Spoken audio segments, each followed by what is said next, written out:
We're waiting for the post-fight press conference to start. This is live, real time.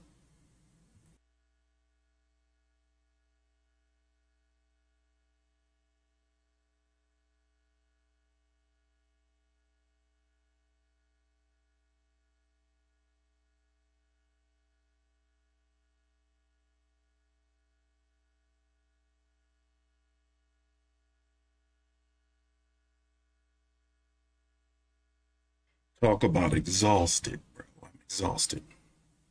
So we're going to be here for a little while, chat it up, watch the press conference, and then I'm going to be taking my ass to bed.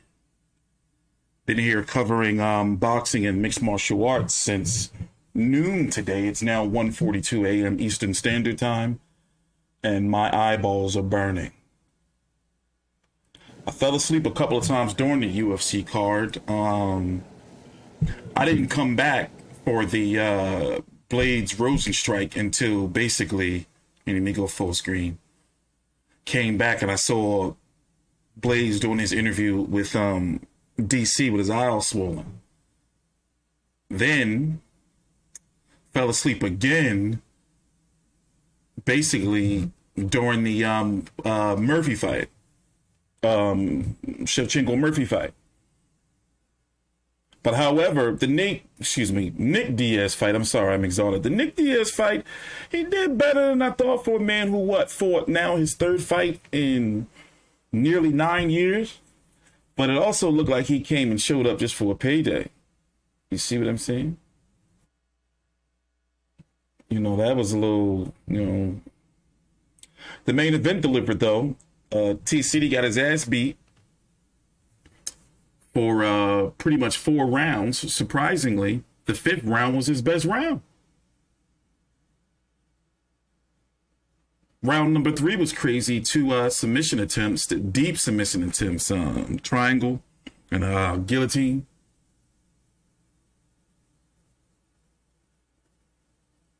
And somehow Volkanovski got out of it. And then each time he got out of a submission attempt, it was almost like he was pissed and went in there and just started trying to pounding T-City face in. Yeah, I was going to say the same thing. Nick Diaz need to go over to Triller. He pretty much quit. I know everybody likes the Diaz brothers, they're fan favorites, but he quit. Are we going to sugarcoat it? And he just seemed so confused and lost, in his post-fight interview. But then again, that's kind of like Nick Diaz, from what I've learned from him over the years.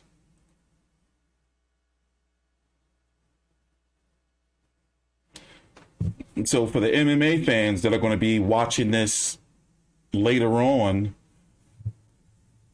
replay, Anthony Joshua got his ass kicked earlier against Alexander Usyk. Very, very good heavyweight fight. I had it 9 rounds to 3 on my card for Usyk.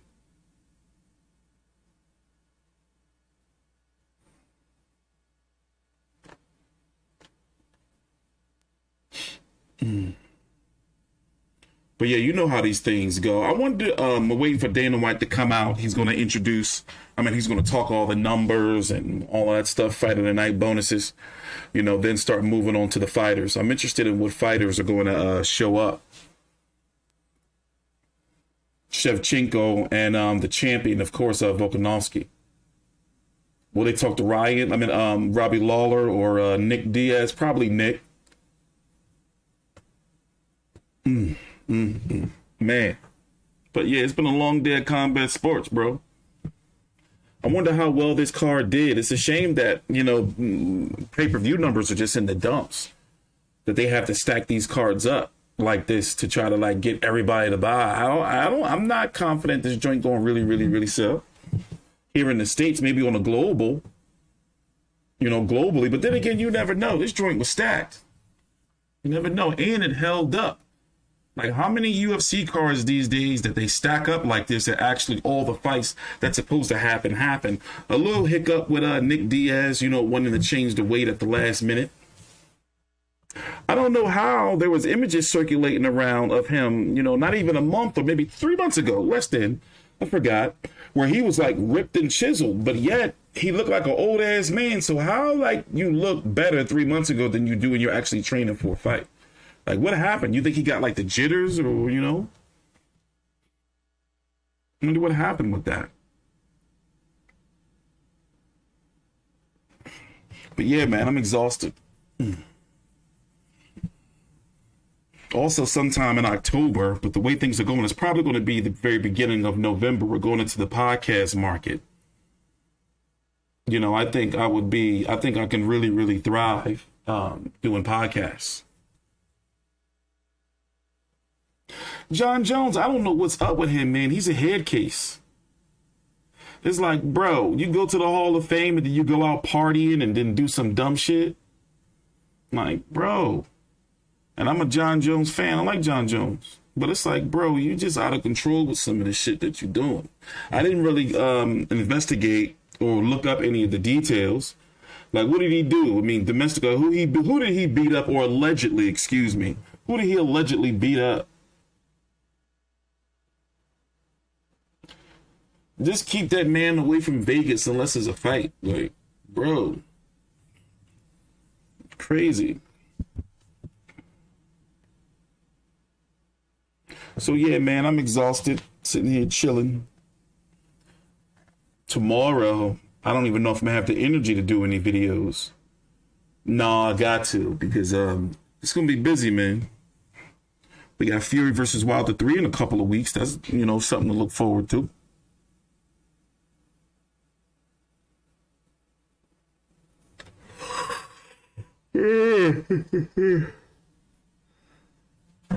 So waiting for Dana White to show up, give all the particulars and the numbers, and then the fighters are going to start coming out. No telling how long we're going to be here. But like I said, I'm exhausted.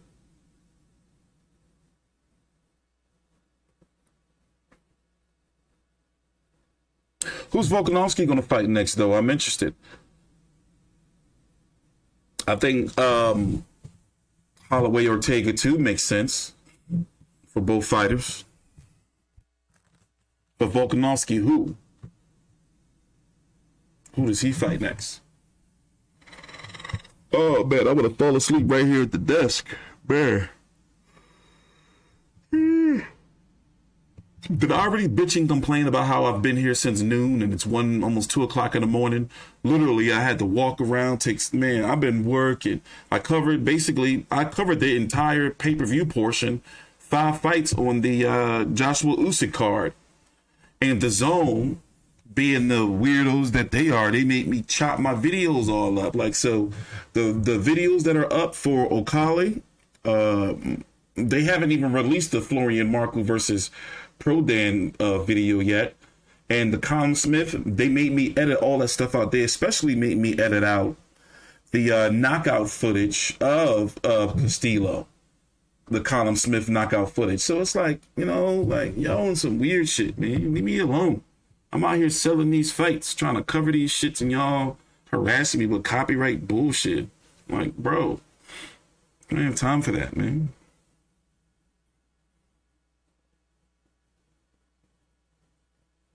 So yeah, anyway, we're here live, UFC 266 post-fight press conference. I'm gonna go to a UFC event one day as media, just to get one under my belt. You know, probably, you know, start with like a small show. You know, see if they let me in one of them joints. Come on, Dana, where's you at? Dana White? Jeez. Anyway, in other news, we have joined or have been recruited by the WBC and the Vive Network, the WBC channel powered by the Vive Network. I don't know why I keep saying sponsored. Yes, they are. Working, changing things. Get out of here, fly. Oh my God. Harassment. working on exclusive content, interviews.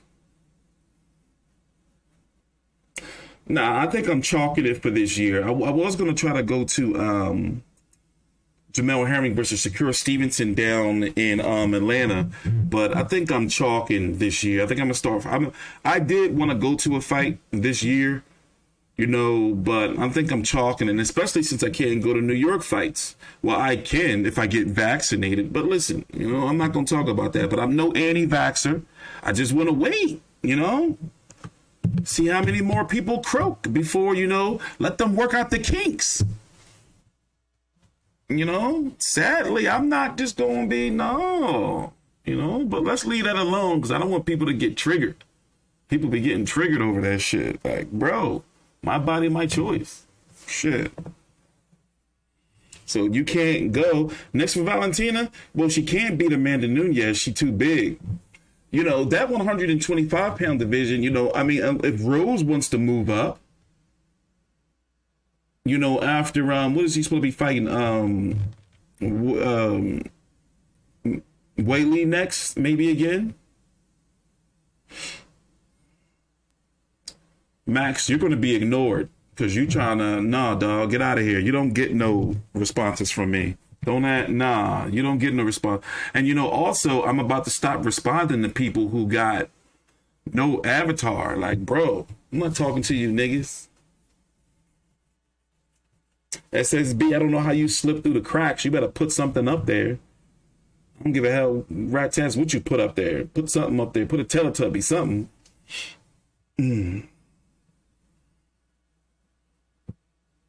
He whooped Brian Ortega ass in there, bro. He whooped his ass.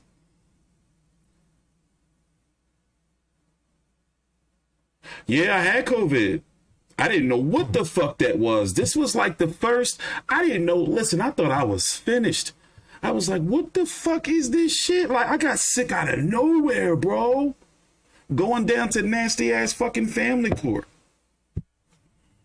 Like court nursery, but that's a whole different thing. Like, bro, I was messed up. I was driving around, like looking for thermometers and shit. Like, it was horrible. Like, it was like, trying to remember. I can't really remember because at that time, people didn't really know what the fuck COVID was. Like, it was going around and it was like, yo, it's over here in the States. But they didn't, yo, I was fucked up. Fuck that.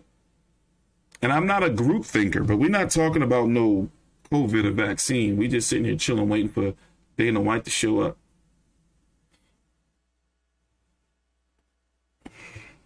The hell with that. But yeah, I've covered a lot of combat sports today, bro. I covered a lot of combat sports today. That shit takes its toll on you. Get real irritable this time of night. Yeah, Nick Diaz quit, bro. Like, I was disappointed in that. Like, he quit.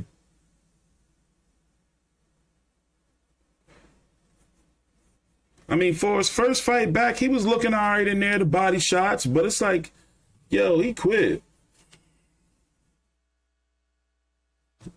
Anyway, I'll be back.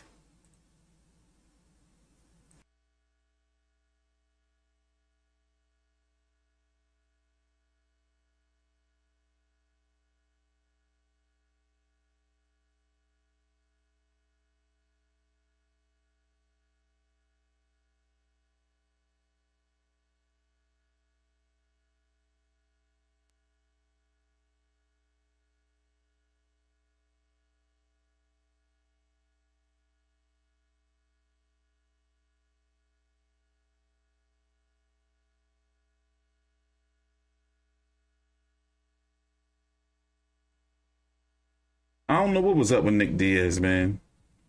I don't know what was up with him.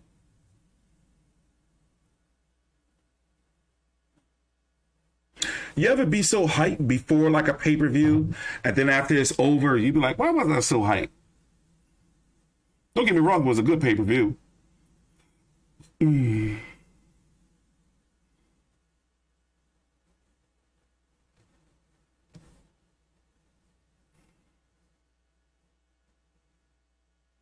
think he washed up, or you think he just didn't give a fuck? Like, didn't put his all in and came for the check? I mean, he is 38 years old, but in MMA, 38 ain't old. It's like you there, almost old, but you're not like out of there. You got fucking Romero. He's fucking 50, but 44 listed, 42 or 44 in Cubano years. You know, as I said before, then, I don't know if this is bigotry or not. I hope it's not bigotry. But, the Cubanos, they come over here and they can just make up whatever age they want to be. Get off the boat and be like, you know what? They be like really like 28. They be like, you know what? I'm 21 now. They leave the Cubano shore. They be fucking 31. Like Luis Ortiz, once they hit Miami, they fucking 24. Brand new life. They probably don't even be their real names. Let me stop before I get in trouble. Let me stop. I get myself in trouble. No bigotry. I'm just saying I'm not no bigot. I'm not a bigot. I'm not no low down dirty bigot.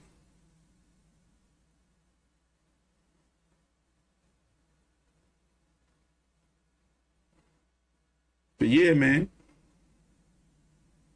You want to talk about Canelo? Don't call Canelo no motherfucker, because he think that you talking about his mom. Like, bro, you tripping. But anyway, let's go see what's going on over here. I guess Dana White ain't never going to show up. Going to be here all night. I've been up since like 6 this morning, bro. I'm at like 20 hours. Crazy.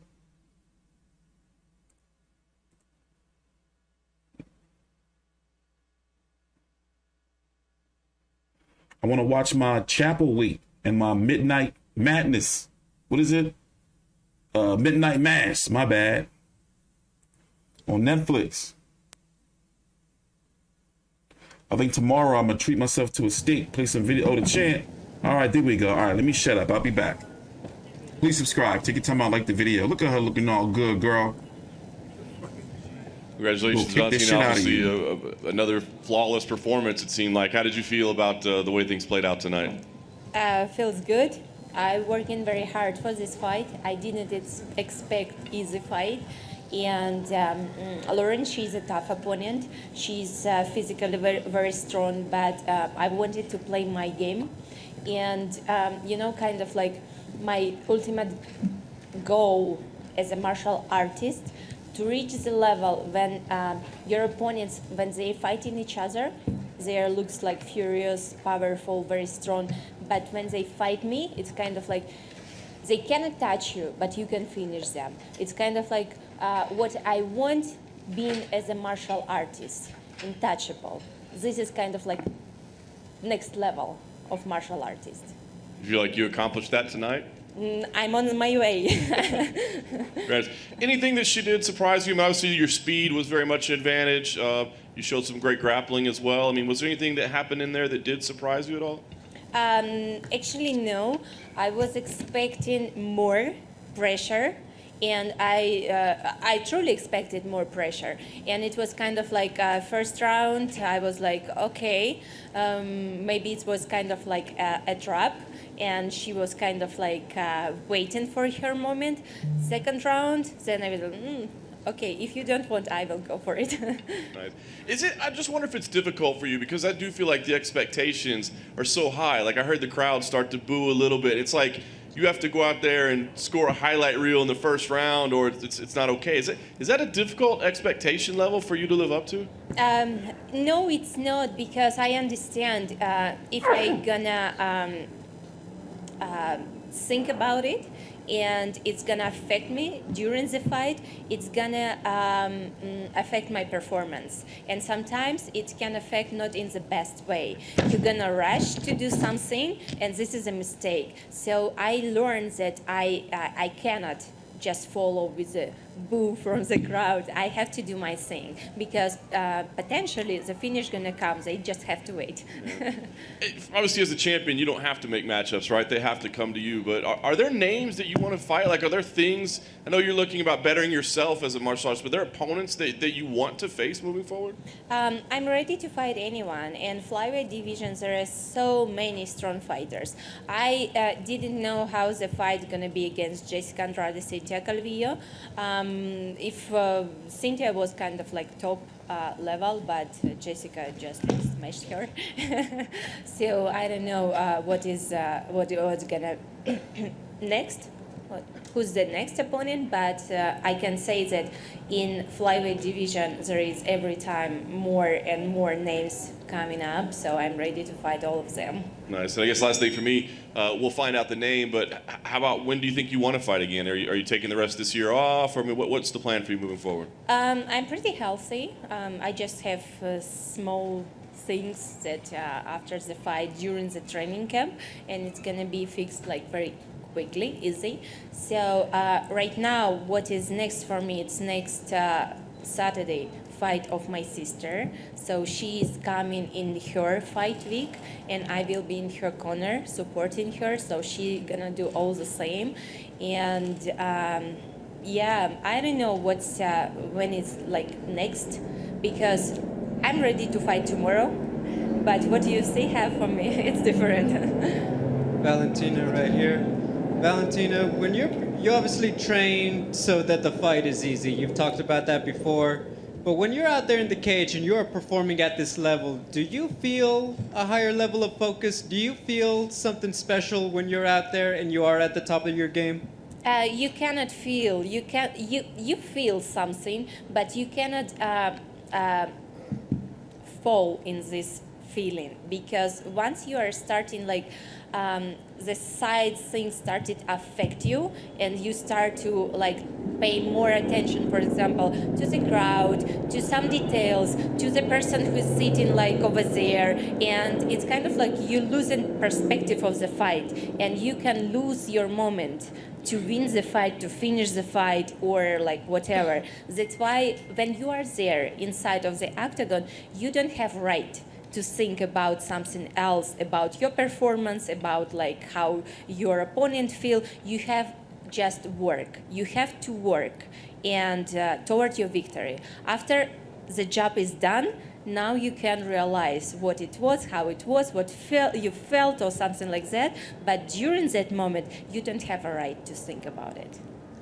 When you go back and watch your fights, what do you look at? Like when you see a performance like tonight, or like your performance against Jessica Andrade, do you see a lot of the things that you want to improve? Do you ever impress yourself with what you were able to do? What do you see? Every time. There is, for martial artists, there is no time to stop and think, oh, I'm the greatest one, I'm the best one. If you're retired, you can say that. But if you're active fighter, you don't have choice only to develop yourself, like to be better every single day. Even if you're good, you can even add something more into your game and be better. So I think as a martial artist, everyone had to have this mindset.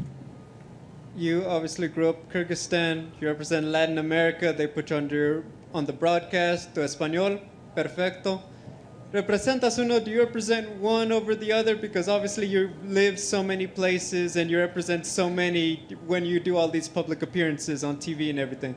Every single country where I live, when I travel, it takes special place in my heart.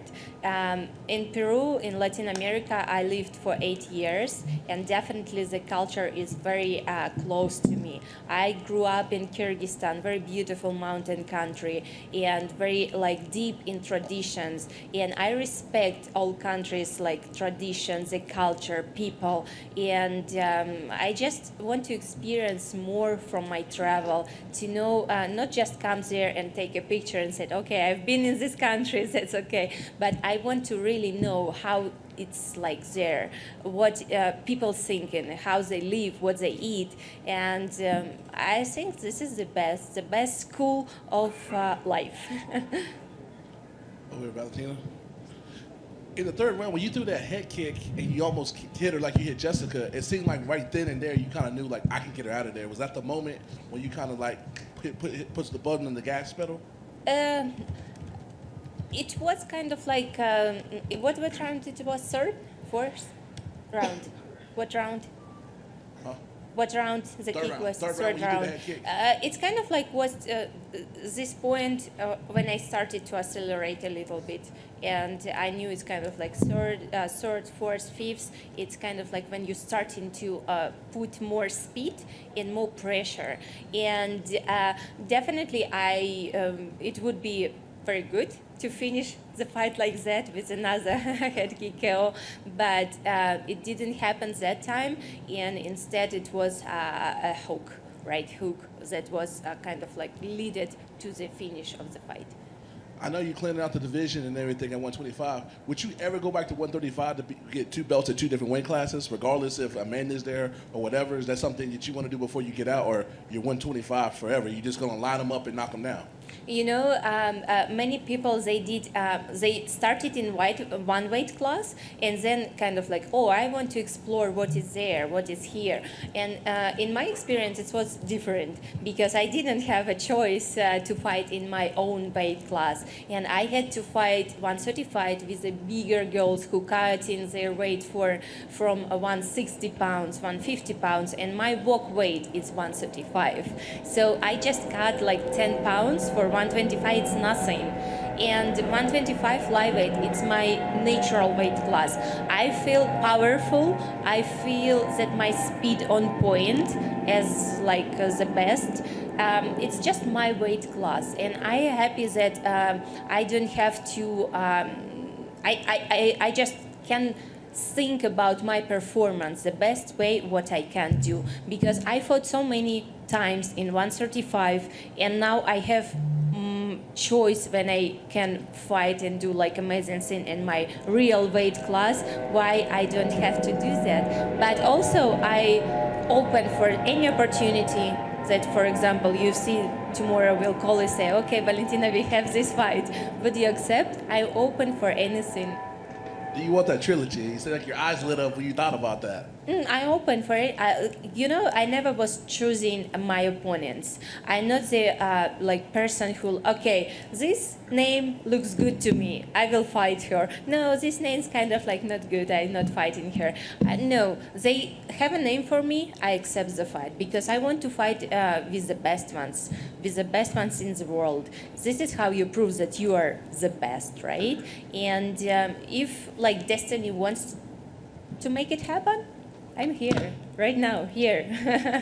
That leads me to another question. When you see these chicks here in fight week or around, can you tell if they really on your level? Because it seems like you have them mentally defeated before they get in there, because they need their personal best just to compete with you. How does it feel to have that, I won't say power, but it seems like you kind of know midway through fight week you click. It's like, I would say when we had the press conference on Thursday, it clicked. And you're like, oh, I got her. I can tell by your body language. Is that pretty accurate? You know, I cannot say that it's... they are not coming already broken for the fight. You know, when it's starting, the break, it's starting when their strategy for the fight doesn't work. If they have like, okay, I was thinking that I can do that, and they starting to realize it's not happening, and I play my game. They wanted to play their game, but it's like not happening. I just play my game, and this is when it starts, the breakage. So it's not before the fight, it's during the fight, in the first seconds of the fight. And final question for me, are you pound for pound the best women fighter in the world, in your opinion? And what is your opinion? Hey, you're greatness to me. Hey, they put a gold jacket on you. You got the Hall of Fame. They sign you up in the future. You answered your question. Valentina, to your right over here. You know, with this win, it's your sixth title defense, and with that, you join Amanda Nunes and Ronda Rousey as the only three women to have gotten that many title defenses. Is that special for you? You know, For me, what is special for me, to discover how far can I go, to discover what is my limit as a human, what is my limit as a martial artist. I don't want to put like numbers, like goals. This is what I want, like 10-time defense, 12-time defense. I will finish my career at certain age. So when you put the number in front of you, you kind of like starting to walk towards the end, because once you reach it, what's next? You will have to find some more numbers, right? But as a martial artist, I want to discover what is my limit exactly, because I don't want to work toward my end. I'm right at the, like in the beginning of my way, and I want to see what is there, what is waiting for me. And I just very love to the lifestyle what I have, like training hard, competing, to feel this insane energy from the fans after the fight, in the fight. It's just like martial arts giving so much to me. So like I never will be so deeply like grateful. Like I'm really so grateful to martial arts, because I'm the person what I am right now because of martial arts. Very well said. And you mentioned your sister's fight coming up. I'm just curious, what are your thoughts on her opponent, Casey O'Neill? You know, a young flyweight coming up herself. What do you think about her?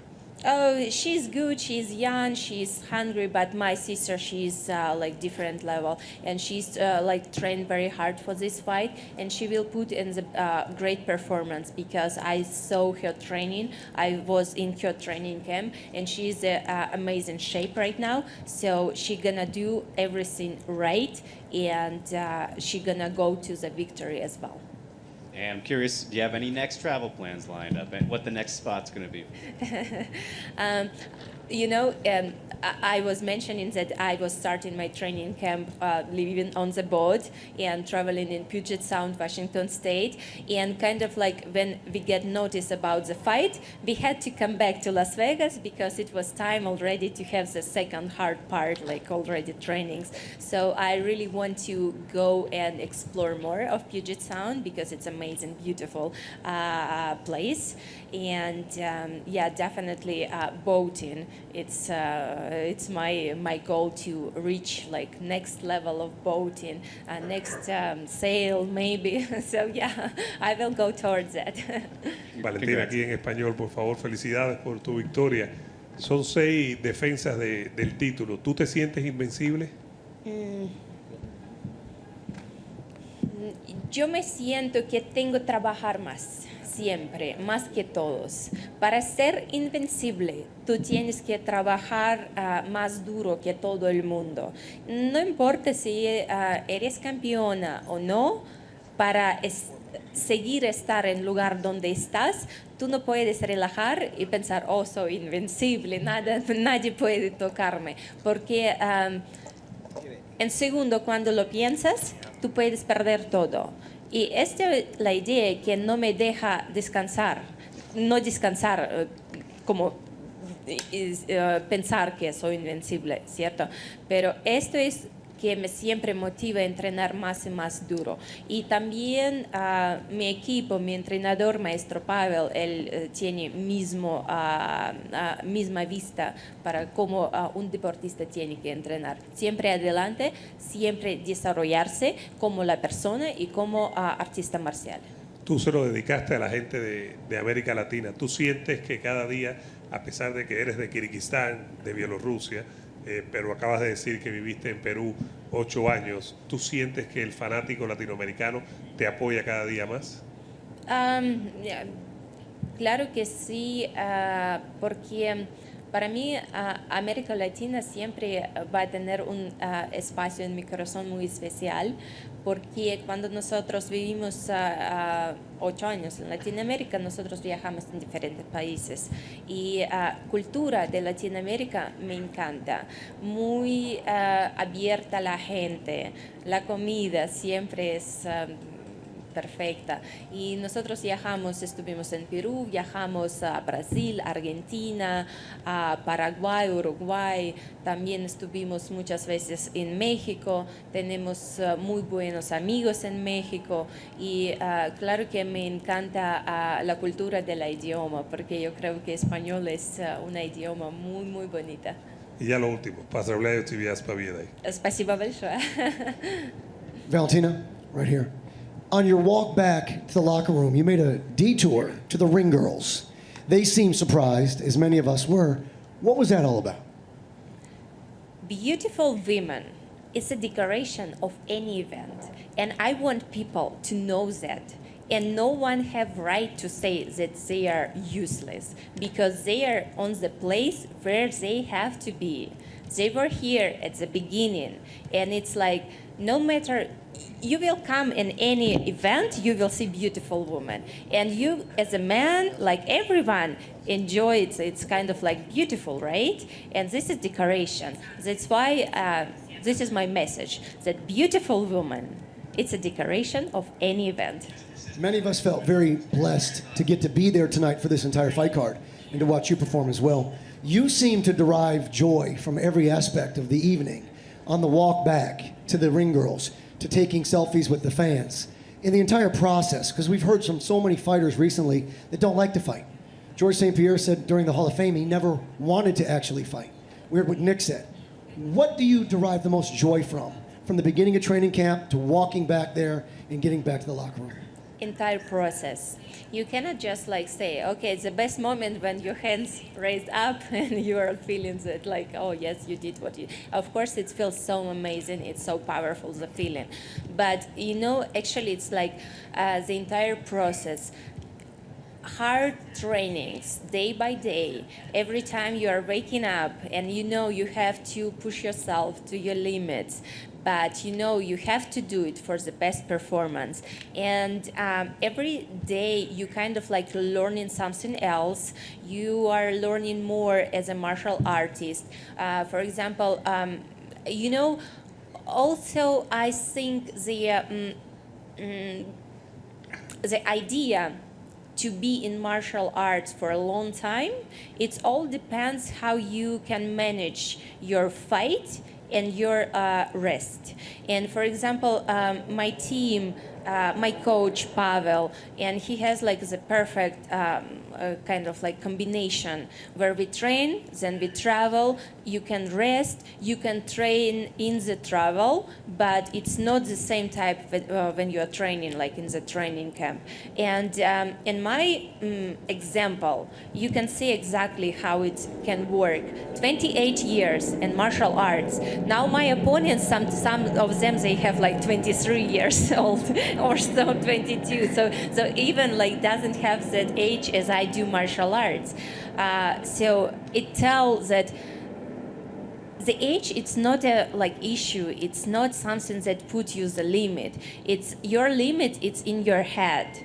And if you don't put any limits for you, you just go and explore how far you can go. This is what I do day by day, exploring.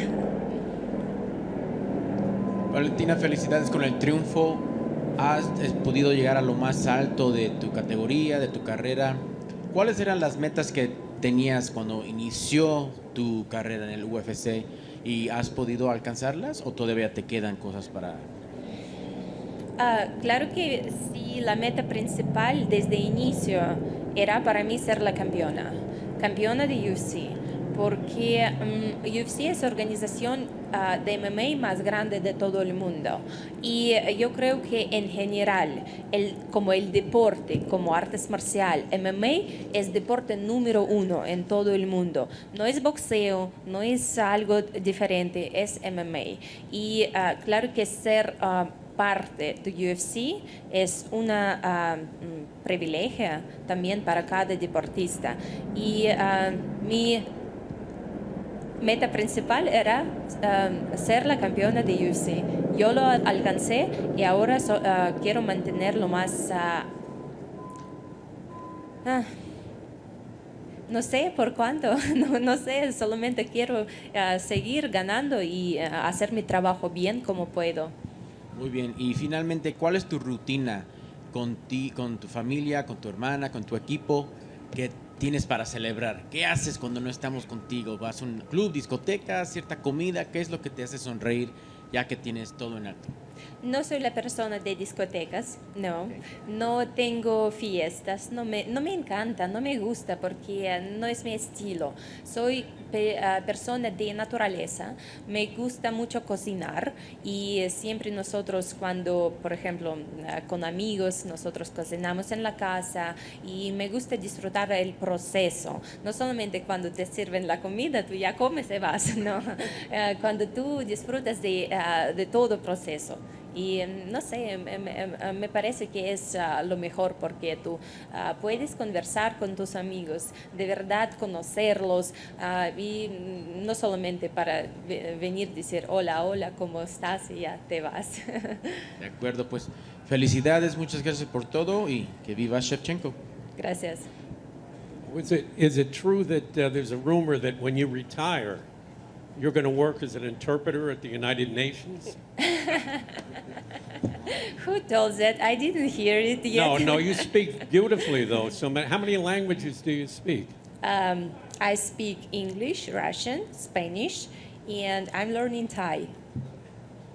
Well, you're doing an excellent job. You speak almost as well as you fight. Yes, I very like the learning languages because I think that this perspective, if you know how to speak with like local people, it's kind of like you can explore, you can understand the traditions, the culture of the country. It's not kind of like, as I mentioned before, come in and take picture and like go. It's kind of like tourist. I don't like to be a tourist. I like to be a person who lives in the country. And if I, for example, Thailand for me have every time like special place in my heart. I have how many, like 12 World Championship only in Muay Thai, and like plus mixed martial arts and kickboxing K1, it's all together 17 times World Champion. So, but Muay Thai, it's every time have like a very special place for me. That's why I want to learn language, to understand the people more, understand their tradition, understand their culture, understand how to cook their food, and just to speak with people. Valentina, Appreciate it. Thank you. Thank you. everyone asked you if you're going to move up to 135. Is it possible for you to go down to strawweight?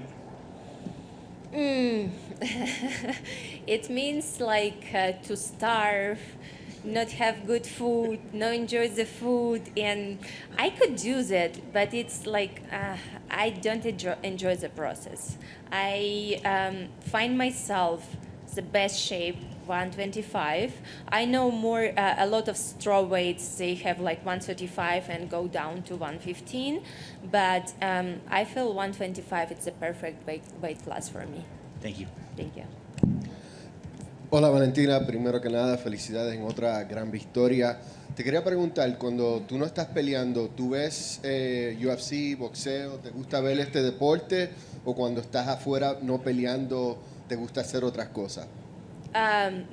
Me gusta ver peleas, me gusta ver UFC, claro que sí, siempre lo veo, y también me gusta hacer otras cosas.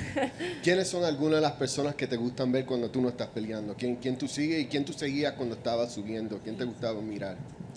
De verdad, nunca no tenía una persona que estoy, o si está peleando, yo voy a ver las peleas. Es que siempre hay, a mí me gusta ver la técnica, porque no importa, tienes un nombre grande o todavía no grande, puedes mostrar algo diferente. Y para estar en un nivel que siempre tú tienes que observar nuevas técnicas, algunas estrategias nuevas, tú tienes que mirar las peleas. Y yo cuando veo las peleas, yo lo veo especialmente de este lado, no solamente estar como un fan, pero como un profesional que tiene que estar al día con la técnica moderna. Okay. Y creo que normalmente tú haces tu baile cuando ya te han dicho que has ganado, pero esta vez como que lo hiciste rápidamente. ¿Fue por alguna razón que no esperaste como normalmente lo haces? Tú sabes, yo cuando mi tradición de hacer este baile, eso viene de mis peleas de Muay Thai. Y cuando peleé en Muay Thai, yo siempre salía con este baile, con la música y bailando al ring. Pero en MMA nosotros decidimos cambiar para celebrar la victoria y como esta pelea, la victoria ya estaba como TKO, technical knockout, entonces no hay dudas, por eso ya... Entiendo. Y mi última pregunta, obviamente tú estás peleando muy bien, sin duda alguna puedes pelear por mucho tiempo, pero ¿tienes en mente más o menos cuánto tiempo tú crees que vas a estar en el deporte y qué son algunas de las cosas que tú piensas que te gustarían hacer después que termines con tu carrera? Esa es la pregunta que hace unos minutos he respondido. Cuando tú pones la meta así, tú pones la edad así, y ya voy a pelear hasta esta edad. Entonces tú pones como un límite para tú mismo como peleadora, como persona. Y si tú pones un límite, esto significa tú empiezas a trabajar hasta tu final. Y yo no quiero trabajar a mi final, yo quiero desarrollarme como peleadora. Yo quiero ver hasta dónde puedo llegar, hasta dónde es el límite, porque cómo tú puedes de verdad ver en qué mi cuerpo está capaz, qué puede hacer. Entonces no hay datos, no hay cuándo, no hay dónde, solamente vivir mi vida que yo vivo y hacer lo que me encanta hacer.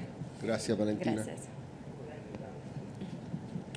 Thank you. Thank you.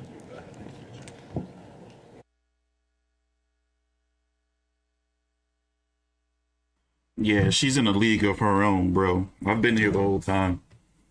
Exhausted. Long shift here. Covering boxing and UFC all day. Gonna lay down, watch some Netflix, midnight mass before I go to sleep. Wake up in about 4 or 5 hours or so. Then fix up all my videos, see which ones they're going to take down. Yeah, she speaks three languages, English, Spanish, and of course Russian. And she says she's learning Thai.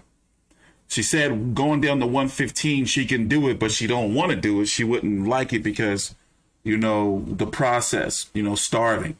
And she used the word starving. 135, she said pretty much is too big because she walks around at 135 and only cuts 10 pounds to where the women up there walk around at 150, 160, stuff like that. And clearly talking about Amanda Nunes. That's pretty much, the only person that she really can't beat. She's just too big, too strong. But everybody else from 115 to 125, I don't see nobody beating her. Like nobody. I'm guessing Volkanovski's next. She's only been the only one at the press conference. Dana White's hasn't shown up and not showing up. Nick Diaz is probably very likely somewhere smoking his ass off. He got his check and now he gets to go home. Do you really want to see Nick Diaz back again? I mean, yeah, okay, all right, but he quit in there. I don't know what was going on. Maybe it was some things in camp and outside, but don't get me wrong. He was tagging Robbie Lawler up, but it was just slow. But he was tagging Robbie Lawler up though.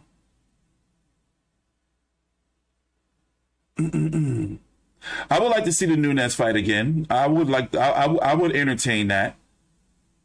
Because it's not like Amanda got anybody to fight really. But you have to understand and respect what Valentina is saying is the weight. That's not her weight class.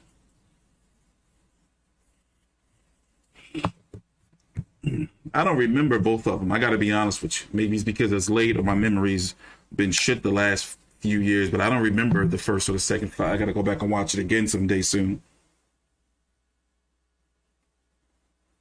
I wonder when Volkanovski's going to come up, or we're going to have a little long break here again. Cleaning my desk. Ugh. I cannot wait to hit the bed, boy. Tell you, covering 2 cards back to back. No, man, that shit takes a toll on you. Shit.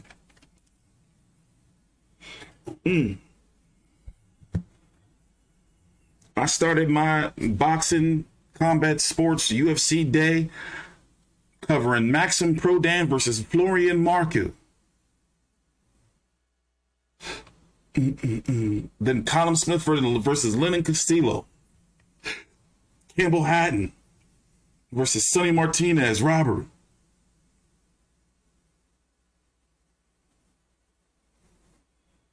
Lauren Tukala versus Dylan Prozovic.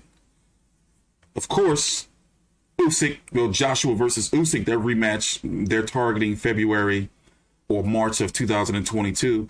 Then rode right in the UFC, took like an hour off, did a video with Big J, rode right in the UFC and covered Andre fight, or Andrade, as many call her. By the way, I felt and still feel kind of like nasty. You know, I saw her nudes. Well, anyway, her nudes got leaked from like her OnlyFans. Is that like a thing for people? Like Jessica Andrade's OnlyFans? Well, anyway, like I thought that they photoshopped her head on like another female's body, and no, that shit is her. And I was like, I don't know what's wrong. I don't know, man. I don't know. I don't know why I looked at him. I don't know, man. But anyway. Yeah, then I fell asleep I was really looking forward to the Curtis Blades Rosenstrike fight. I woke up DC's interviewing Curtis Blades. I don't even know how it went. I could pull up some highlights, but I don't really want to fuck with UFC. And something about the ESPN Plus platform when I'm streaming, it messes up my, like, it freezes my PC despite the fact that I have a powerful PC. I think I got to use Firefox or something instead of Google Chrome. It's always like slowing down my PC. Or like ESPN Plus will just freeze. I do not like that interface. So then I covered the Nick Diaz fight, then fell back to sleep again, like second round of Valentina's versus Murphy's fight. Made it for the main event, almost fell asleep for that, and then I was like, yo, round 3, when Ortega had dropped Volkanovski and, you know, went for the guillotine or had him in a guillotine, that woke me right up. Like I had to jolt. You know, I was up since, so I've been up since then. But it is difficult, you know, doing like with my system, covering these fights in real time and, you know, covering these post-fight press conferences and getting these videos edited and uploaded. That shit takes a toll on you, man. So that's why Sundays, I've always believed that Sundays are supposed to be the Lord's day, a day of rest. So I try not to do anything on Sundays. I fix all my videos up and I just, you know, spend that with the family. But Mondays, I try not to do nothing on Mondays. That's like my day off. But covering these shits is not easy. And, you know, we got another pay-per-view with UFC October the 30th. And then one on November the 20th. The same day as Canelo versus Caleb Plant. Same time. These pay-per-views are adding up. Like, big time. They adding up, mates.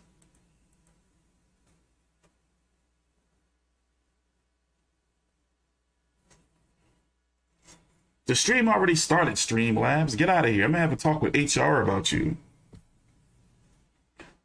But yeah, man, really, really disappointed in Nick Diaz. Like, I never expected for him to quit. You know, 3 fights in, you know, nearly 9 years or going on 9 years.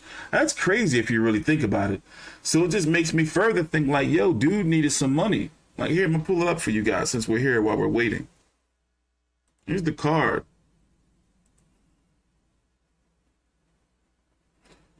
Like, that shit say retirement. Like, look at his resume, bro. 1 fight in 2012, 1 fight in 2013. So basically, 4 fights in nearly 10 years. What? That's crazy. One fight 2012, one fight, and then coming from 2012, no, that wasn't a long layoff, okay. So in 2012, one fight in February, he comes back, one fight, St. Pierre, who, by the way, they greeted in the locker room. That was crazy when Nick was walking into the arena. You know, one fight in 2015, skipped all of 2014, and then now look. Like, talk about, like, man. Like, dude, he got, like, some money on the street or something? You know, how these dudes been making money? Living off his brother? Not like that, but, you know, like, bro. And then he came back and just, you know, just was hoping that he was going to be able to catch Robbie with something. I mean, they were tagging each other up, though. But that shit was looking all slow. I enjoyed it, though. Let me stop, you know, being negative. I enjoyed it. Fuck it. So I'm guessing we're waiting for the champ to come out. He beat T-City ass, yo. Like, at that end of round 3, I thought Herb had stopped it. Because he just was laying there, spread eagle. I didn't know you can do that in the UFC. Like, he just was laying there. I thought it was over.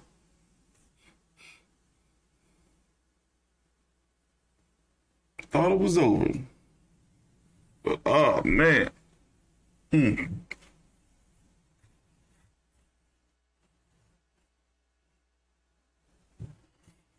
So, yeah, waiting for the big homie to show up. You know, I could use my new Elgato gaming card and we could play some UFC 4 on PS4. My gamer tag is TST Controversy. Or T Street Controversy, I forgot which one. It's either TST or Controversy or T Street Controversy. Forgot which one, I'm sorry. But yeah, I play UFC like 4 online ranked matches pretty much about 5 days a week. I'm like a 15-time online UFC champion. No bullshit. I will beat your ass, choke you out and all. Since, you know, we don't have a boxing game, a new one, I play UFC to get my combat sports fix.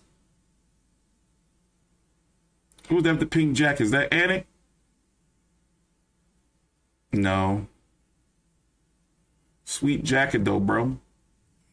Oh man, I'm exhausted. This shit make me want to cut it off and go to bed, but we already here. We got to do it for you, the people. Also, I don't remember, but did they change that water bottle? It was a few times I seen like the same fighter, different fighters drink out the same water bottle, yo. I've seen it before, no bullshit. I know they always wipe the microphone off.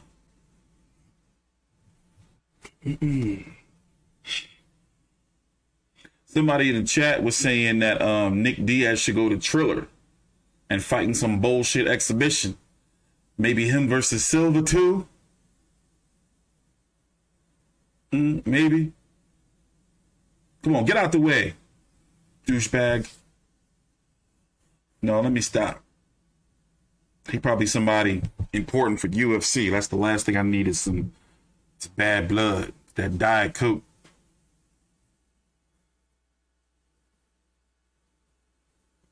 Motherfucker.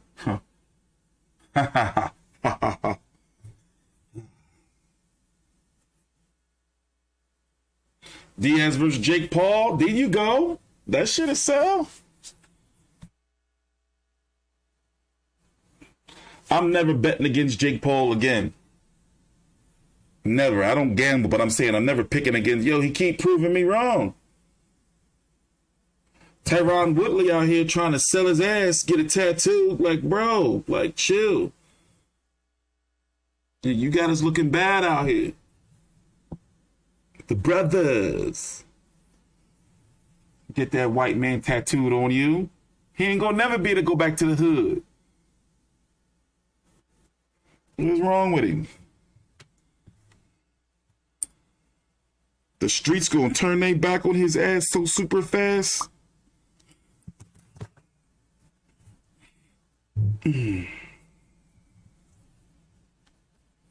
That's one thing I don't like, though, is how long these press conferences take for the UFC. It's like, bro, like, jeez. I can't imagine covering one of these fights and be there for the whole card, and then you gotta wait for like the fighters to show up at the end. It'd be like that though, yo. That should be hard covering events like as media, because you gotta be there like pretty much when the events start, and then you know you want to stay to the end after everything to get all the interviews and shit. It takes its toll on you. Like the longest media event I ever been to was like 8 hours. It was Mayweather versus McGregor press conference. It was in the Barclays Center. The one of them. I think it was the second one. It was the Barclays Center, the Maymac media tour. And me being from Philly, it takes about 2 hours or so to get to New York in the Barclays Center. So I was there like 5 o'clock. And like it lasted until like 11 p.m. or something, because both of them were late and doing media rounds. It was horrible, bro. I didn't get home until like 3 o'clock in the morning for a press conference. It was horrible.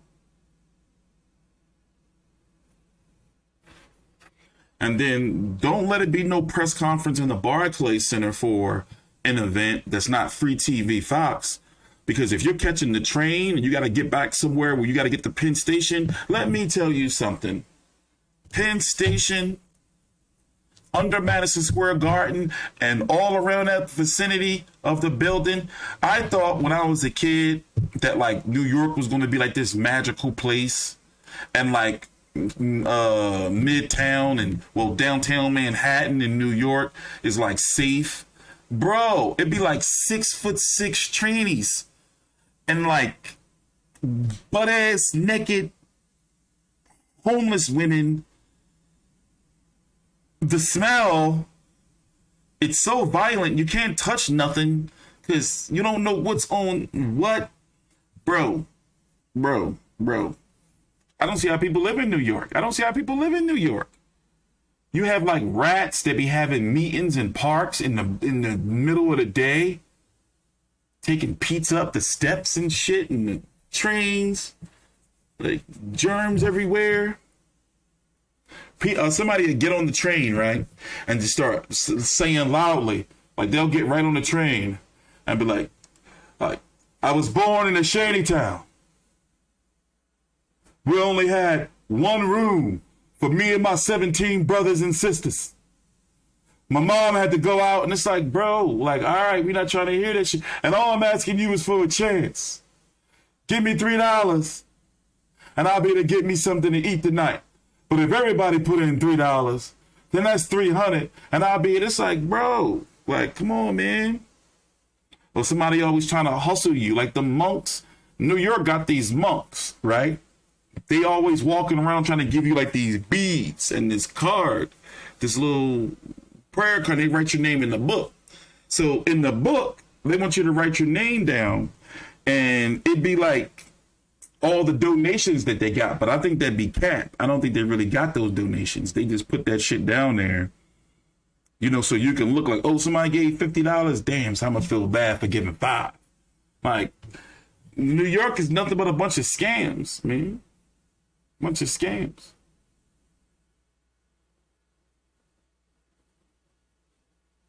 They tell you, you know, like, oh, we don't speak no English, but you sign this book, give us more money than what's on that, than the other people give. We're gonna give you some blessings. Oh, here, take these beads and take this little monk prayer card or whatever the hell it is.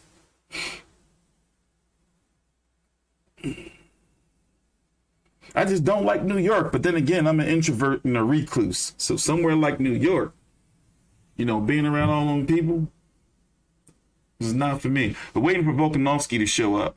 He should be showing up any moment now, hopefully. Wonder what the hell he's doing. But yeah, man.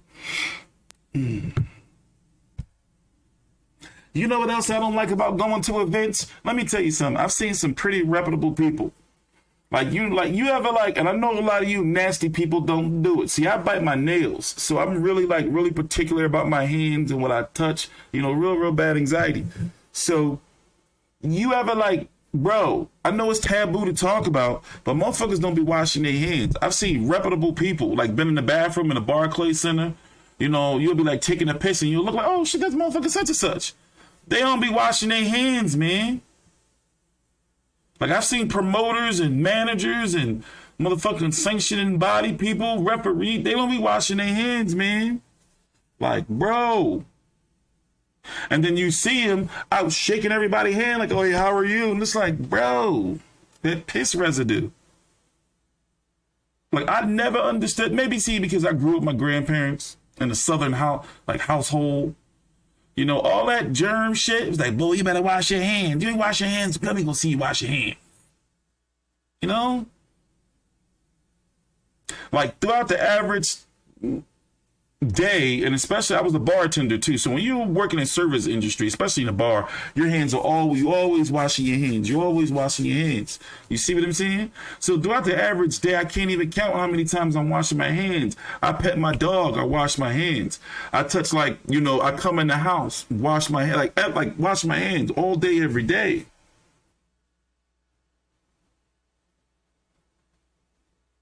Yeah, that's a funny story too. So basically, when you go to events at the Barclays Center, PBC events, usually they'll have a spread. They'll have catered food. So one of the perks of being a media member, you go to certain events, they hook you up with food. So you go to the Barclays Center, right? In the back of the arena, in the media section where everybody gathered, the media and the fighters with the locker rooms and shit, they got a buffet. But the buffet ain't all night. So the first ever event I ever went to in the Barclays Center was my homie Chip. I don't even know if Chip Mitchell's still out here doing media. Well, anyway, I thought it was a joke. So he was like, hey, man, yo, T, I'm glad to see y'all here in the event, man. Yo, you better go get something to eat before Dan Rayfield show up, eat all the motherfucking food. And I'm like, the fuck? Ha, ha, ha. People make, fun of Big Dan for being a big dude.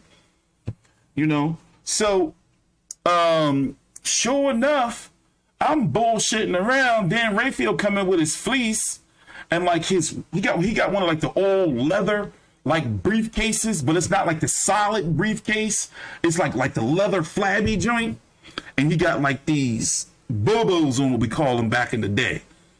You don't know, I don't know what. Listen, he got the orthopedic type sneakers on. So anyway, I go back, he come there, I walk, do a little round around the arena, walk around and shit. I come back, and the Hispanics, that was serving the food, the caterers, they I'm like, yo, y'all got any more food coming out? They're like, no, see, Dan Rayfield, no, see, no, Big Dan Rayfield. It'd be nothing but a bunch of salad and shit left. Salad and fucking the cold noodle pasta. What's that shit called? I never liked that. The cold noodle pasta with the tomato and the cucumbers and shit. He leave all the healthy shit. So you gotta eat your food before Dan Rayfield show up, or you're not gonna eat. I learned my lesson the hard way, and then you gotta pay for food in the Barclays Center or get something when it's time to leave, and everything around there be closed, bro. I was starving.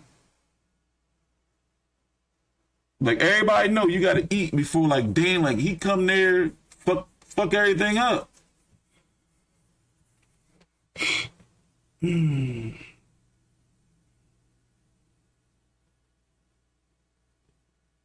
I would expect that you do have to be big on hygiene if you're a martial artist, because nobody want to be no stinking ass nigga, putting you in a motherfucking triangle, all that shit, but you fucking smell like ass. Same thing with sumo wrestlers. Sumo wrestlers are known to be clean as hell, and you be wondering yo, how do they wipe their ass? How do you wipe your ass? But they got this stick with a sponge. I didn't learn this shit till 2 years ago, bro. They use a stick with a sponge, and they just, bro, sumo wrestlers, but they be clean and shit. What arena serves the best food?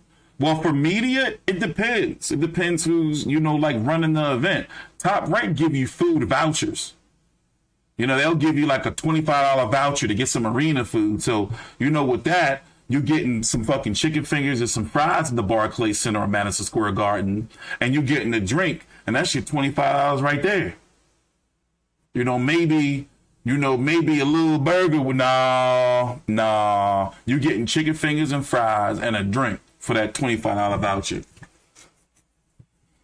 But PBC, they be feeding the shit out you.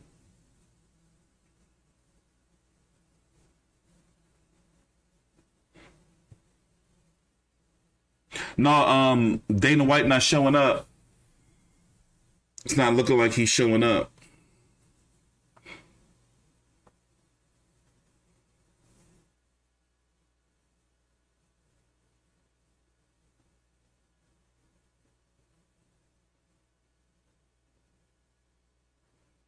But yeah, I used to have some crazy ass adventures in New York, going to them fights. And the thing is, I kind of miss it, but I don't.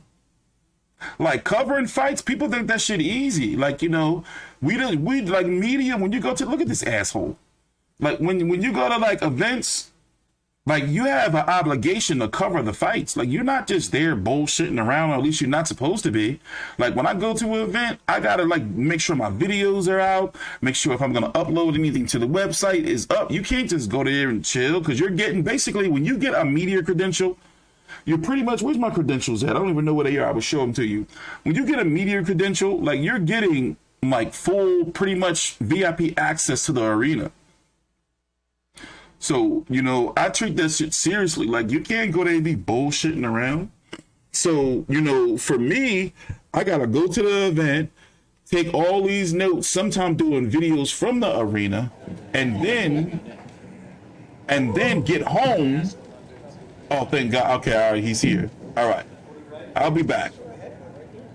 And then you gotta upload it and all that, because the PR people, they be watching to make sure you're doing work. But I'll be back.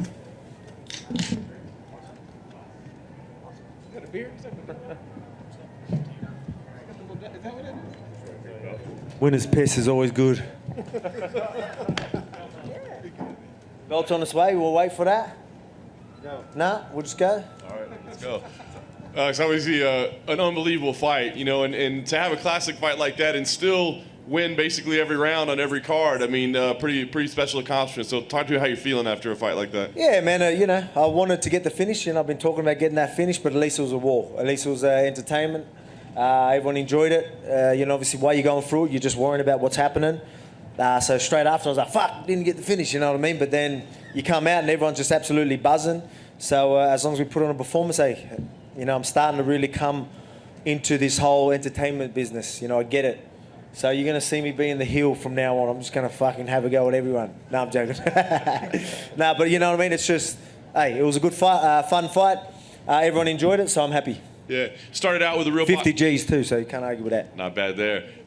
Started out with a real boxing heavy attack. I mean, was that the game plan going in, is to stick with largely the boxing as much as possible? Yeah, you obviously mix it all up. Really just try and put a puzzle in front of him. Find out the range early, which we did. Probably could have mixed the kicks in a little bit more and things like that, but it was just it was a good fight. He had me in some deep positions as well. It was a lot happening in there, and I've got to watch it back. But everyone's blowing out about it, so hey, I don't know yet. So I'll watch it back and see how good this fight was. But I'm just happy that I got the 50 Gs, got the win, got the belt, bringing it back to Australia on the piss. We're laughing. I think you'll be pleased when you watch it back. I did want to ask you, obviously the damage on his face was clear that you did to him, but you suffered a little under your eyes as well. Was that bothering you at all? Yeah, no, I just had a couple of cuts. One might have been a headbutt. I think there was an elbow on the top of the head. There must have been a punch with the other one. But, mate, look, man, he's tough, you know what I mean? I was giving it to him, trying to get in his head.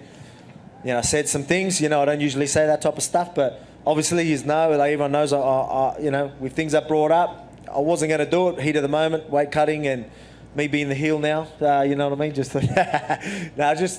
man, it was nothing but respect now. He got my respect. I thought I was going to break him. I thought he was broken after the third round. The ref decided to give him a minute to, ask him questions. He wasn't answering them right. I'm telling you, I was looking, and he was, look this way, and he's looking completely other way, and do this, do that. Answered every question wrong. And then they waited till he answered it right, and then let's get into it. So I was like, what's going on here? You know what I mean? Like, that gave him an extra minute because I thought he was broke. I was like, all right, well, man, like, he literally couldn't even see where he was going. That's it. It's over. I go in there, start putting pressure, and he's firing back just like he was. Like nothing happened. So, mate, he's tough.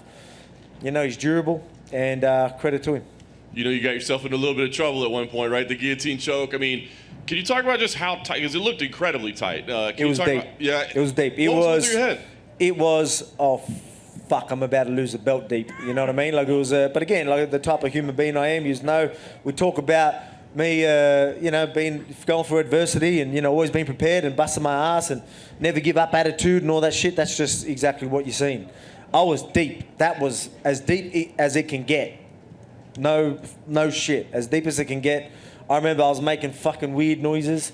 I remember I was sitting, I was like going, I don't know what noise I made, but I remember he even said I was gurgling, but that was like a weird, oh fuck, like, you know what I mean? Like, I'm about to lose this belt, like, you're kidding. And then I like obviously kept fighting and just opened a little bit of space. I'm like, all right, I'm good. And then got my chin out and then it was all good. And then I knew I'd be up from there. And then he chucked me in the fucking triangle as well. So, mate, it just shows, T-City, he's known for his jiu-jitsu. I thought that he wouldn't get me that deep, but he did, credit to him. He made me really dig deep to get out of there. But again, I've showed time and time again that I always dig deep, and that's just what champions are made of. I have to ask, because surprisingly, I think you continued to grapple after that at times. But did your corner have a conversation with you? Like, man, what the heck are you doing here? No, because, that was, how did that happen? I'm trying to think how that exactly happened. Oh, yeah, because I think, I went to kick, he grabbed the kick and then punched at the same time. So when I fell down, as I was getting up, he jumped on it. Got into that position, but he done a good job of really wrapping up the legs. You know what I mean? I didn't expect him to wrap up the legs so quickly. So then he had it, had control of me while he had it deep, where I didn't expect to be there. So when I'm up, posturing up and all that type of stuff, he's throwing them up, but it gives me space. I wasn't too threatened there. The boys were telling me to like more posture up, stand up. I thought they meant get the fuck out of there, which I don't blame them for saying that if they did. But they wanted me to posture up and just keep raining bombs. But mate, I almost had him in the last, like I was hitting him with big shots. It looked like he was done, but he come back stronger. So again, I'm just going to give him credit. That's awesome. Last thing for me, I mean, I know you said you're comfortable being the heel now, you're comfortable being the underdog, but I think you will walk away from... I'll always be respectful, but, there's going to be some things that might need to be said sometimes, so I'll say it. Well, I think you're going to have a newfound respect after this fight. It certainly seemed that way tonight. So give us an idea, what's the plan for now? Because obviously this whole travel to Australia, the way things are, I mean... What do you see as the next couple moves for you? Because you've beaten the big names in the division, obviously. Well, we got the Yair and Max fighting. So I'm guessing that's for number one contender. Whoever wins that gets that shot right, and that's not till November. And I want to fight. Man. Like, so do I move up lightweight, do something? You know what I mean? Maybe move up lightweight, fight the champion, whatever it is. You know what I mean? Give me something, because again, I had 14 months off. Because of this whole, I'm thinking of even, maybe bring the family over and stay here for a year, ride out this fucking lockdown thing, because it's a mess, and that's why I said this fight was for everyone back home that are struggling. They're going through tough times in New Zealand and Australia. So, again, so that's why we're got to, talk to the family, talk to the team and see what's our best move. Maybe we ride it out here, knock out, just smash some fights out. Everyone just build everything up and kick some ass. Alex, to your left here, to your left over here. Oh, yep. First thing I wanted to ask you about is, 20 wins in a row, and not a lot of people are talking about that in light of everything that went on. What was the hardest thing about that, and what does it mean to you to get to that specific number? It sounds cool. Numbers there, you hear the numbers like that, that's pretty cool. I don't pay too much attention to it. I just worry about the challenges that are in front of me. Taking out guys like, Chad Mendes, Aldo, Max Holloway, Ortega, doing that, I mean, that's more incredible to me. Having a 25 win streak is impressive. So, yeah, but I mean, not many people can do that, but I'm expecting to just keep that streak rolling. So, yeah, 20 is good, but let's get to 30 or something. So we'll start talking about that when I hit a few more numbers. Put Habib in the rearview mirror, huh? Yeah, that's it. When you beat Aldo and Holloway twice, and yet not that you weren't getting respect, but I mean, there were other guys that were, people were talking about, oh, Holloway might have won the second fight or whatever. So do you feel like, you changed that narrative tonight by doing, not only winning the fight, but getting out of the 2 submissions and showing how tough you were in that fight? Do you think you changed the narrative about you now to a more positive one? Oh, man, mate, it was entertaining. So even if they are going to keep carrying on about it, whatever, like I said it, there's going to be doubters no matter what you do. You know what I mean? People are going to sit there and be like, oh, he almost got submitted. He's going to get submitted again. I don't think anyone's going to put me in a deeper fucking submission than that. So I ain't worried about that. No one's going to get me in any positions. And if they do, I don't think, anyone's going to put me in more trouble than that. So, again, there's going to be doubters every time. Let them hate. Let them carry on. I love it. I still love you. You just give me that drive. So, man, all good. I say it time and time again, that underdog mentality. You know what I mean? What I know now is not enough. It's never enough. What I'm doing is not enough. We're going to do more. You know what I mean? You're not good enough. Obviously I know I'm better than these fighters, but hey, I'm just going to keep telling myself, you need to do more. You need to do more. So let the doubters say, I love proving wrong. You know what? I love making people that bet on me money. So because all my supporters, I know they're betting on me and they're winning some money. So we all good. And the final thing for me, is there another level that you can get to? I mean, what you're doing is amazing, obviously, but you're talking about working and trying to improve. I mean, can you still get to another level in this sport? Oh, 100%. 100%. My composure in there was good. I've always been composed. I put the pace on. I was very, very comfortable in there. I was very comfortable even with... getting in his face, doing the whole hype up thing and all that type of stuff. It gave me a whole new energy. Absolutely loved it.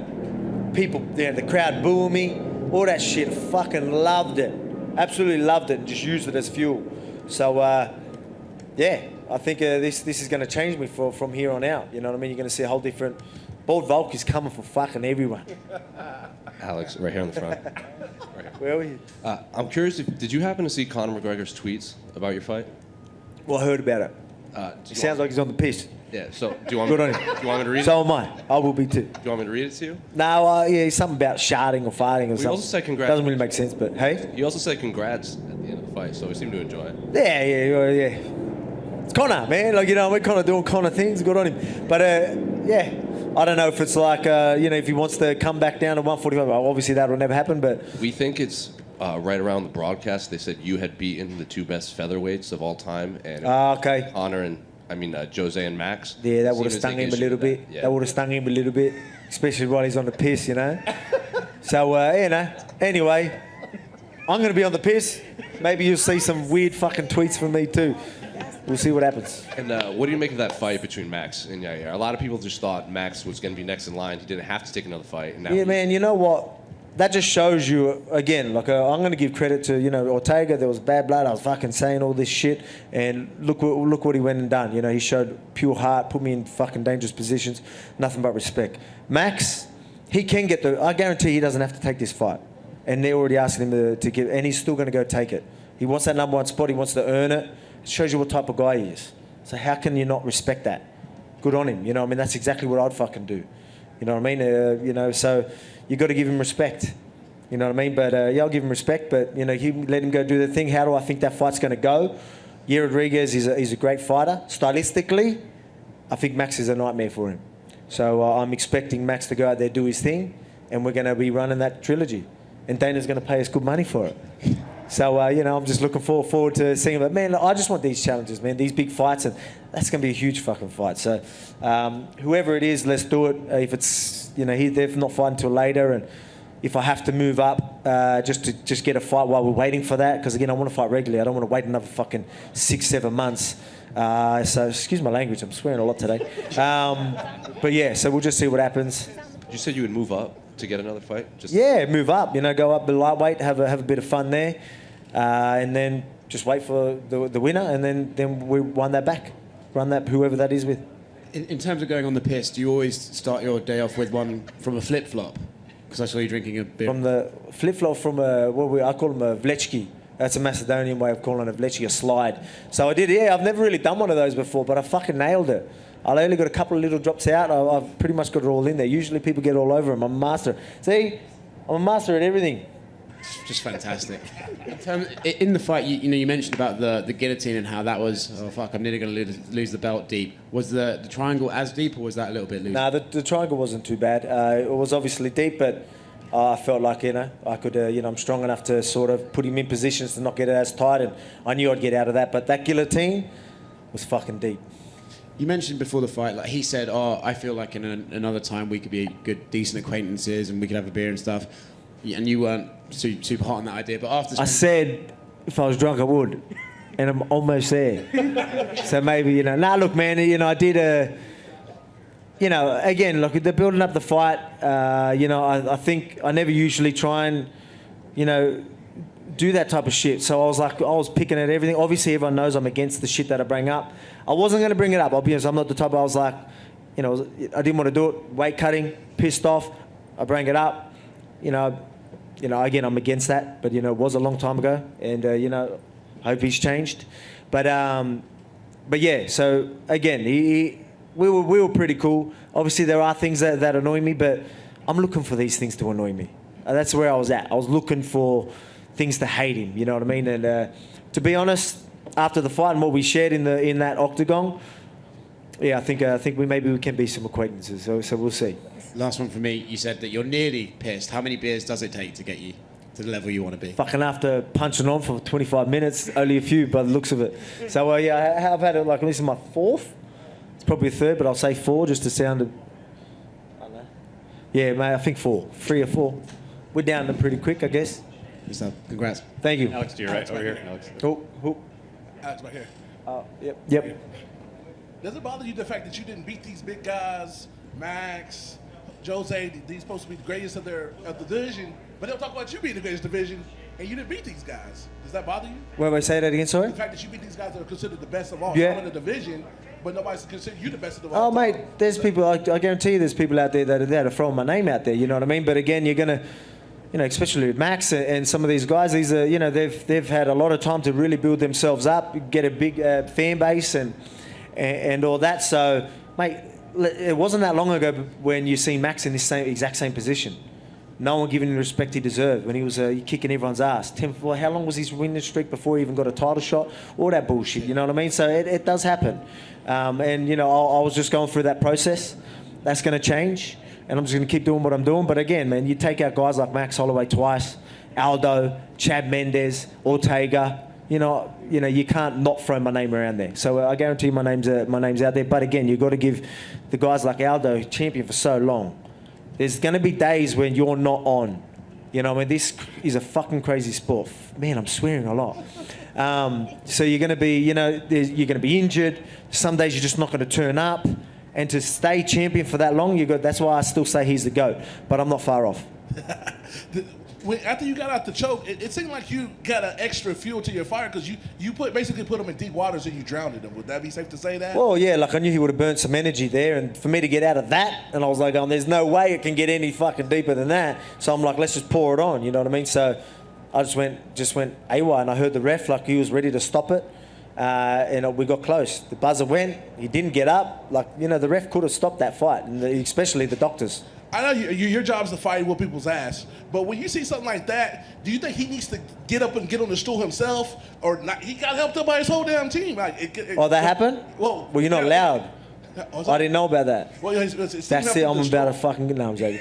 I didn't know about that. But yeah, well, that's not allowed. You literally can't touch them. Yeah. That's considered a TKO. I'm a claim it. And Dana, for somebody, claim it. For somebody to come to the sport, I saw you fight. I can tell you're a hell of a fighter. Hats to you. I see you in person. I see why you're the real deal.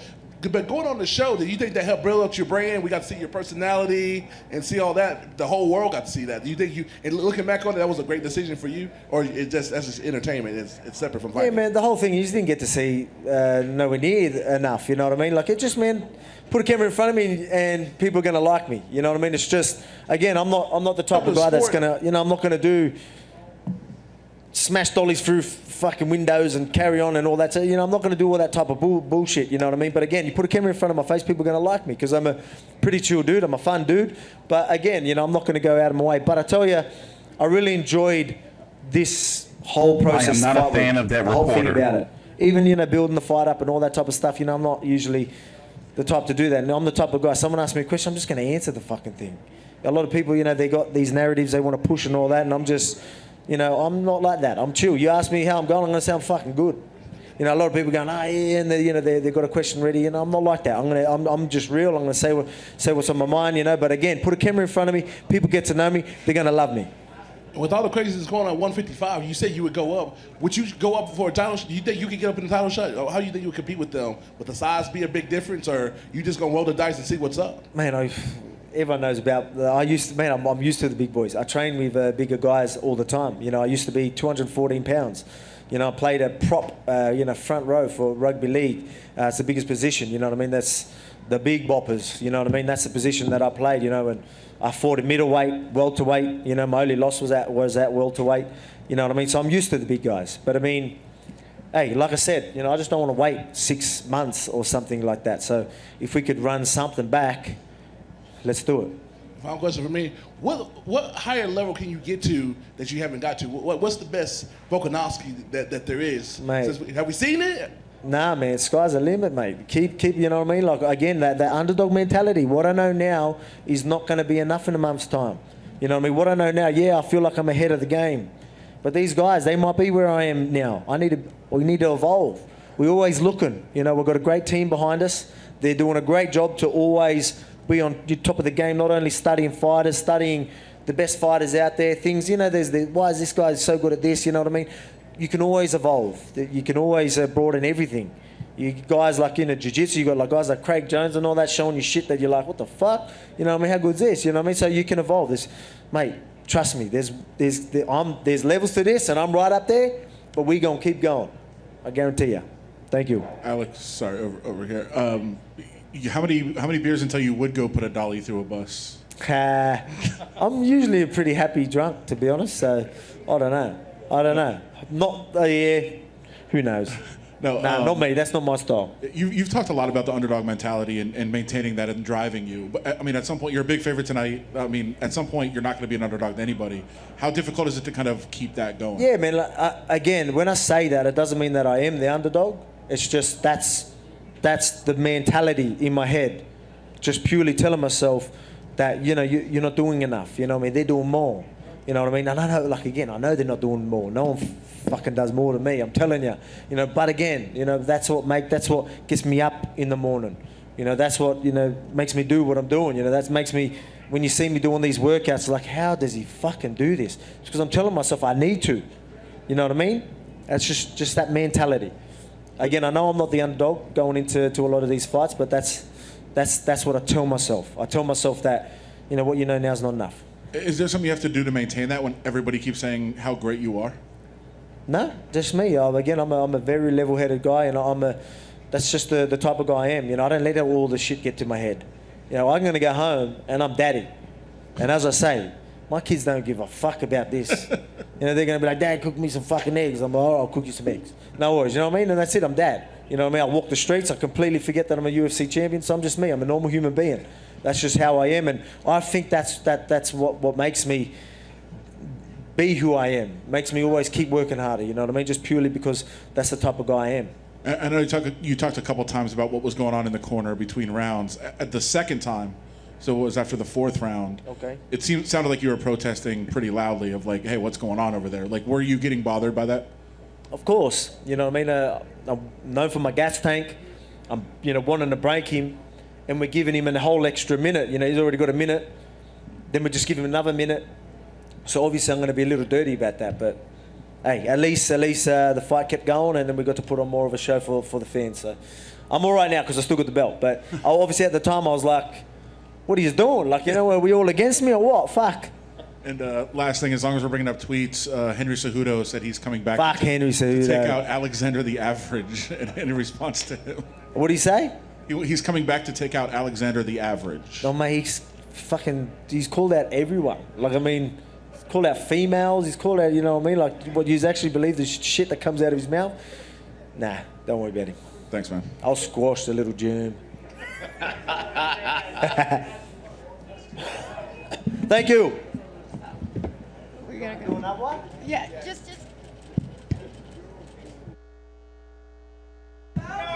I'm gonna butcher this now.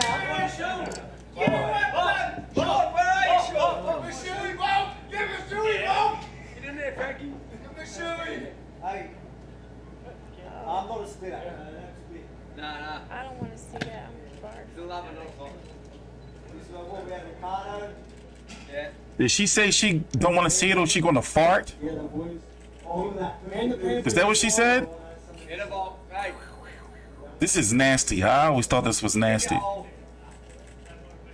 Get a ball. That's a holy grail.